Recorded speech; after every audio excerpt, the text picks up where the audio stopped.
Assalamualaikum warahmatullahi wabarakatuh. Om Swastiastu, Namo Buddhaya, Salam Kebajikan.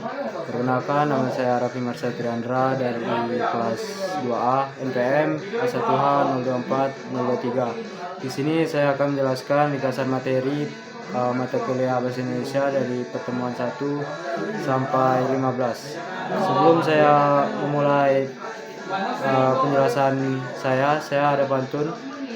Menimba ilmu sepanjang masa jadi bekal di hari tua. Mari pelajari ilmu bahasa sebagai jalan menuju cahaya. Untuk materi pertama yaitu hakikat dan perkembangan bahasa Indonesia.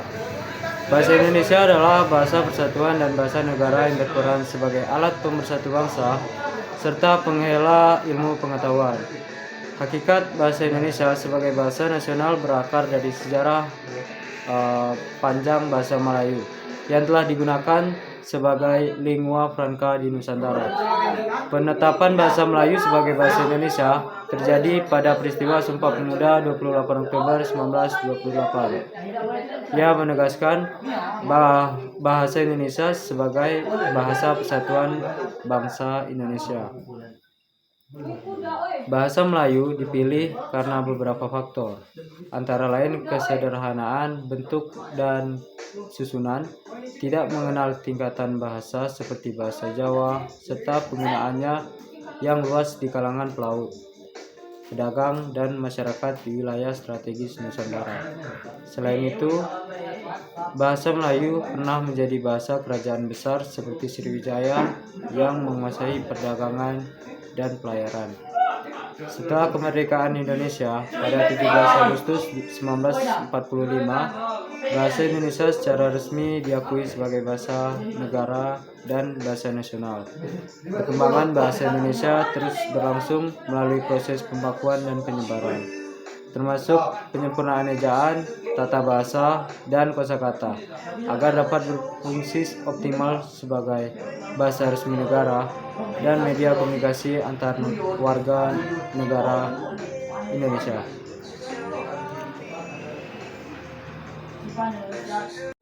Yang kedua, sikap berbahasa Indonesia.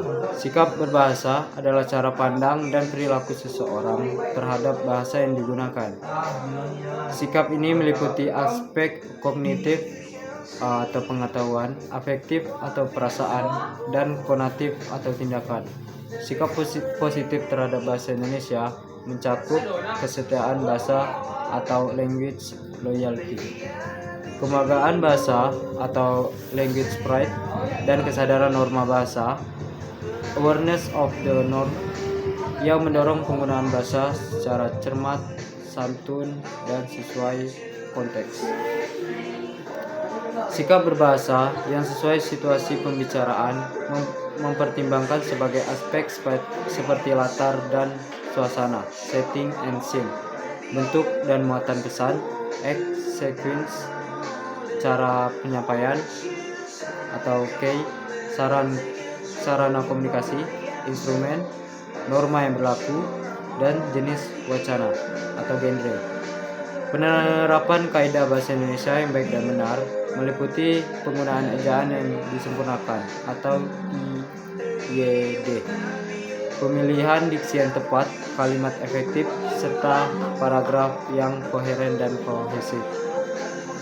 Sikap negatif terhadap bahasa dapat muncul jika seseorang kehilangan rasa bangga terhadap bahasanya yang bisa dipengaruhi oleh faktor politik, ras, etnik, dan gengsi. Sikap negatif ini terlihat dari perilaku yang tidak mendukung dan menjaga keberadaan bahasa tersebut, seperti kurang peduli dan tidak menggunakan bahasa Indonesia dengan benar. Yang ketiga, teks dalam kehidupan akademik. Dalam konteks akademik, bahasa Indonesia berperan sebagai bahasa penghela ilmu pengetahuan. Mahasiswa diajarkan untuk memahami dan menggunakan berbagai jenis teks akademik seperti teks eksplanasi, eksposisi, deskripsi yang disusun sesuai dengan norma dan kaidah bahasa Indonesia. Misalnya, teks eksposisi berisi paparan gagasan atau pendapat yang didukung alasan dan argumentasi, serta penegasan ulang pendapat sebagai simpulan.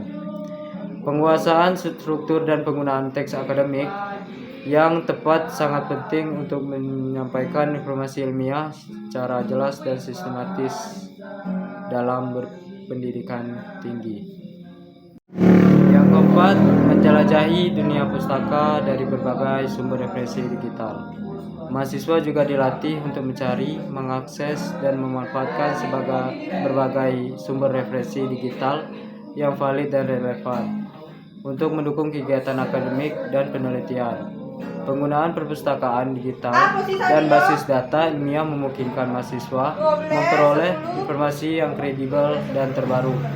Dalam proses ini, mahasiswa belajar mengulas dan mengevaluasi buku atau sumber pustaka dengan baik, termasuk memahami struktur teks ulasan yang terdiri dari orientasi, tafsiran isi, evaluasi, dan rangkuman evaluasi.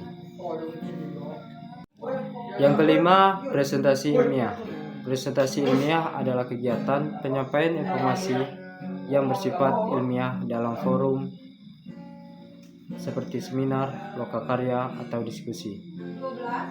Mahasiswa perlu menguasai teknik dan strategi presentasi yang efektif dan menarik, menggunakan bahasa Indonesia yang baik dan benar, serta media presentasi yang tepat. Presentasi ilmiah menuntut penyaji atau memberikan informasi yang akurat, tepat waktu, dan mematuhi etika forum ilmiah.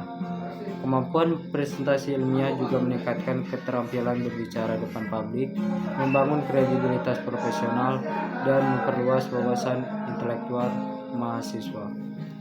Yang keenam, mendesain proposal kegiatan. Mahasiswa dilatih menyusun proposal kegiatan yang sistematis dan sesuai bidang keahlian. Proposal kegiatan mencakup komponen penting seperti judul, latar belakang, nama, dan tema kegiatan, tujuan, landasan kegiatan, waktu dan tempat pelaksanaan, sasaran, susunan panitia dan acara, rancangan anggaran biaya, penutup pengesahan, serta lampiran-lampiran. Penyusunan proposal yang baik membantu dalam perencanaan dan pelaksanaan kegiatan serta terstruktur dan terukur.